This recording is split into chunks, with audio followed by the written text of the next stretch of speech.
Hello people, good afternoon and welcome to a new presentation about Cattitude. Today I would like to talk about interoperability, especially between memoQ and Cattitude, because many users who want to start using Cattitude are afraid that things will go wrong in the beginning because Cattitude works differently, or maybe because Cattitude still has bugs, I don't know. But I can understand their fear, and I wouldn't recommend anyone to make the shift to a new tool right away. This is something I would do very gradually, especially in a production environment. So one way to introduce a new tool gradually is by not importing files straight into that tool, but to import those files into the tool you're used to. In this case, let's assume you're a memoQ user.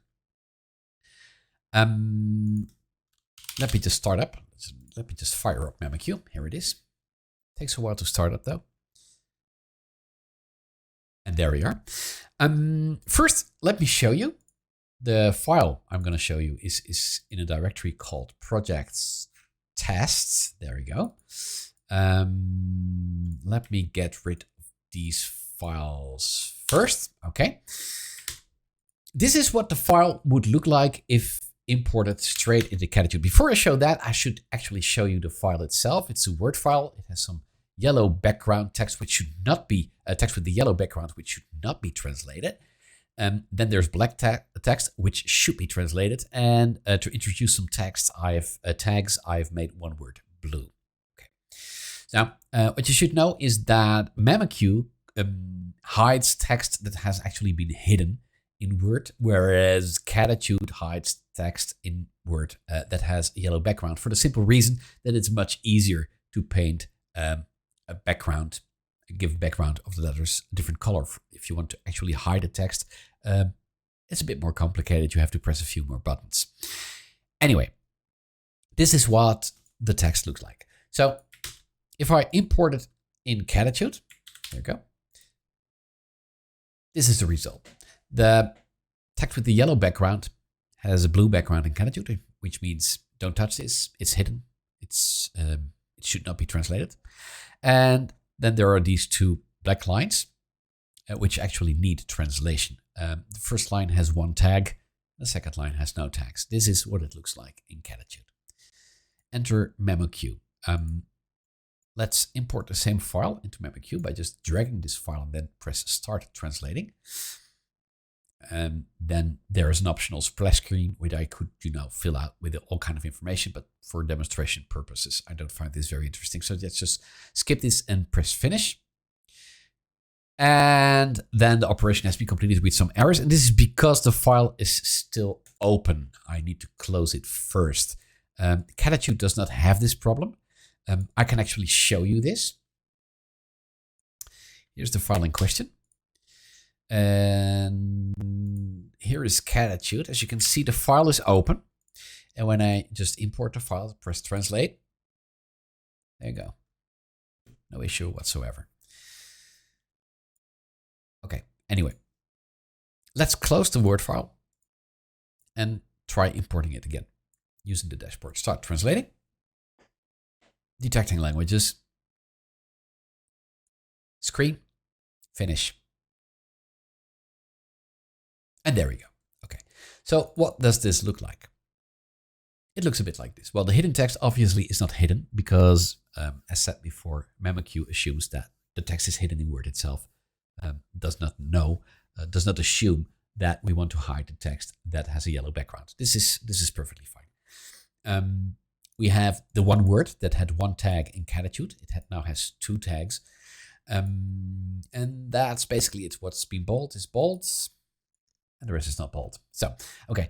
So this is safe, right? We are used to this tool. We know how it works. We could just translate this text and then export it. And then we would have the final result, right? So now, assume you want to use the Cattitude route in a safe way. In this case, I go to the file, I press export, export bilingual, plain xlif for other tools, and then I click export. This gives me a new file. Now, I can't import this straight into Cattitude because it has a target language code, .nl, and Cattitude assumes that this file has been translated already. It only wants to import import source files, not target files, which makes sense. So just to adhere to Cattitude standard, I changed the file name into this. I could make up any other file name as long as it doesn't contain any language code. When I now go back to Cattitude, I can just press F5 and it will re-import all the files automatically. This is our original docx file, our Word file, which we don't want to work on. And now there's a second file below, which is memoQ. I see this has been translated already. That was because I practiced this video before. So let's just fiddle a bit with the settings. Hold on, give me just 10 seconds to delete this line so that you can see what this looks like normally. Okay, I've deleted the line in question from the database. When I now re-import both files, you can see everything is clean and empty. Okay, good. Obviously, memoQ did not hide the text because it uses different conventions. So here, contrary to the Word file that has been imported straight into Cattitude, there are no blue lines. This is perfectly fine.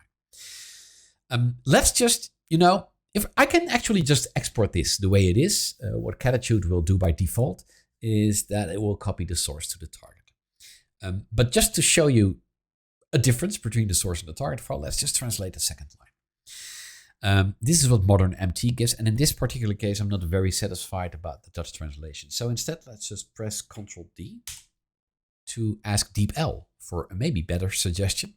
DeepL is pretty good when it comes to general text like these. And this is actually good. Let me just change this.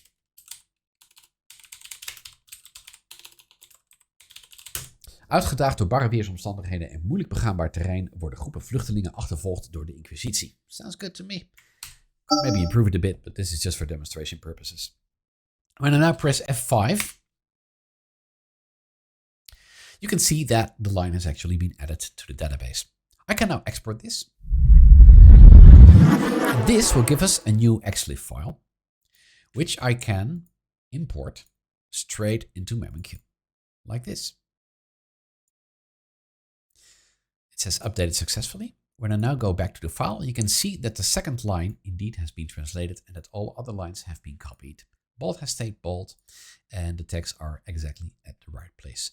Now I can export the translation from memoQ. And this should generate an actual Word file containing the sentence we just translated. The rest has stayed the same because we didn't touch it. So as you can see, it is perfectly possible to gradually move to a new environment. This is a very safe way to upgrade, to introduce a new tool.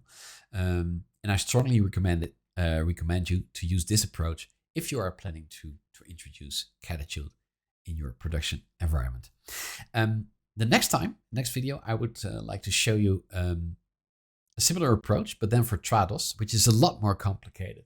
Trados package files are pretty notorious. They also contain memory databases, terminology databases, etc., etc. Cattitude can import these too, fully automatically. And it will also import the memory databases and the terminology databases, but it will not mix them with your existing databases. So you can actually use them, but they will not pollute your existing databases. And this all happens automatically. Which is great. But this is something I will show you in the next video. As for now, thanks for watching. I hope you enjoyed this presentation on interoperability between Cattitude and memoQ. And I'd say happy translating. Have a good day. Bye.